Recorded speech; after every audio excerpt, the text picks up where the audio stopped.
Xin chào mừng các bạn đang đến với Phượt TV. Các bạn thân mến, ngày hôm nay chúng tôi sẽ mang đến cho các bạn một clip không phải đi phượt, đi chèo súp hay đi đâu cả. Một clip đến với những chai rượu vodka.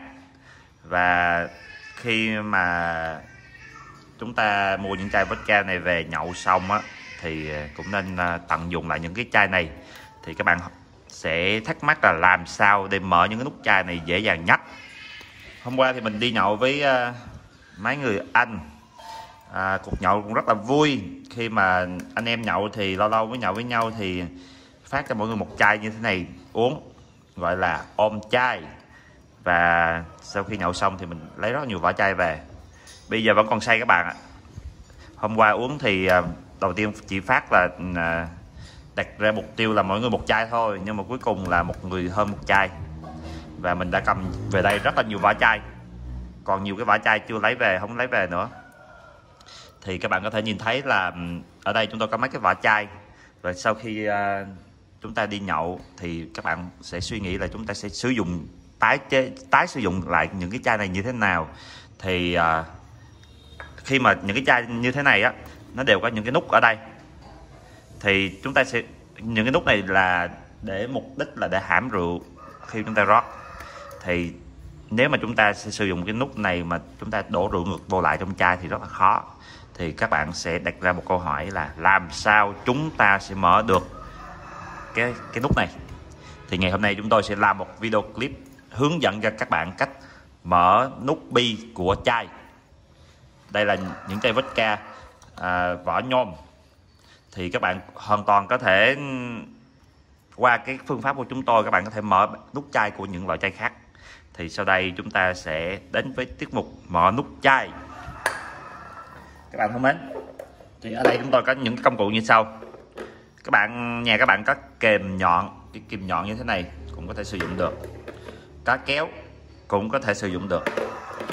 Có cái kìm kiểu này cũng có thể sử dụng được. Nhưng mà cái kìm kiểu này á, thì nó hơi khó một chút. Vì các bạn cứ hình dung đơn giản là cái đầu nhọn nó ít quá. Khi mình xoay cái điểm này vô thì rất là khó làm. Thì sau đây chúng tôi sẽ hướng dẫn cho các bạn cách mở nút chai bi. Đầu tiên chúng ta mở cái chai này ra, đúng không? Chúng ta sẽ phá cái nút này nhẹ nhẹ xuống. Chúng ta lấy cái đây này, chúng ta dọng nhẹ xuống. Đó, các bạn thấy không? Dọng nhẹ cái là cái viên bi nó rớt vào trong. Đây, để mình làm rõ lại cho các bạn xem cho thấy rõ này. Chúng ta để cái chai ở đây, đặt cái lưỡi kéo lên, gõ một phát thì cái viên bi nó lại rớt vô ở trong chai.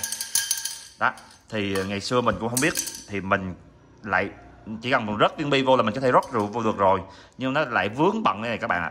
Các bạn có thấy nó vướng cái vỏ nhựa ở đây nữa. Thì sau khi mình mở đó xong á, thì mình qua tới bước thứ hai, đó là tách cái vỏ này ra. Thì các bạn hoàn toàn đó, các bạn phá nhẹ cái vỏ này lên là chúng ta có thể lấy ra cái nút của nó. Đây, các bạn có thấy cái nút nhựa như thế này đây. Chúng ta đã phá được tới đây rồi. Ở đây chỉ còn cái vỏ bọc nhựa nữa thôi. Thì nó có nhiều cái cách sử dụng. Ví dụ các bạn hoàn toàn có thể sử dụng cái vỏ bọc nhựa này khi mà cái nút chai nó có cái độ đệm ở trong này nữa, thì các bạn vặn lại nó cũng sẽ rất là kín. Nhưng mà nếu mà mình không cần sử dụng nó cũng chả sao, mình sẽ mở ra, mình sẽ dùng cái kéo này mình lấy nhẹ nhẹ ra. Đấy, thì mình sẽ lấy được cái nút nhựa này ra. Sau đó mình lắc nhẹ, lấy viên bi ra. Ôi giời ơi, còn rượu các bạn ạ. Cắt cổ đổ rượu. Đó, các bạn thấy không? Bây giờ chúng ta sẽ thể nhìn thấy đấy rất là rõ ràng. Hoàn toàn có thể thích thì sử dụng lại cái nút đây, nút nhựa lót đệm đây để cho vặn cái chai.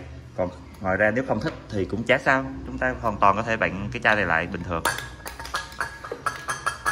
Còn say các bạn, say quá đi, uống rượu mà uống kiểu như nước lọc như thế này, đấy, chúng ta hoàn toàn có thể dùng lại.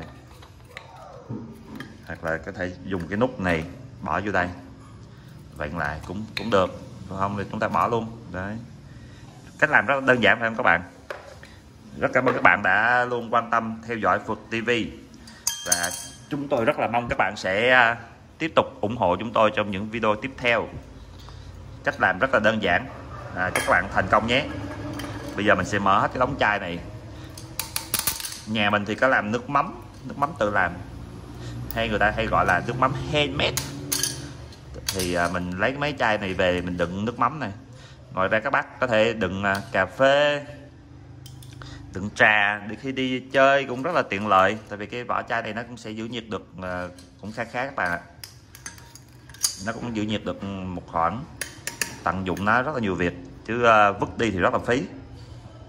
Mà hiện tại thì mẹ thiên nhiên đã chịu đựng quá nhiều thứ từ con người thải ra rồi, thì cái gì đó chúng ta tái chế được thì tôi nghĩ là rất là nên hoan nghênh.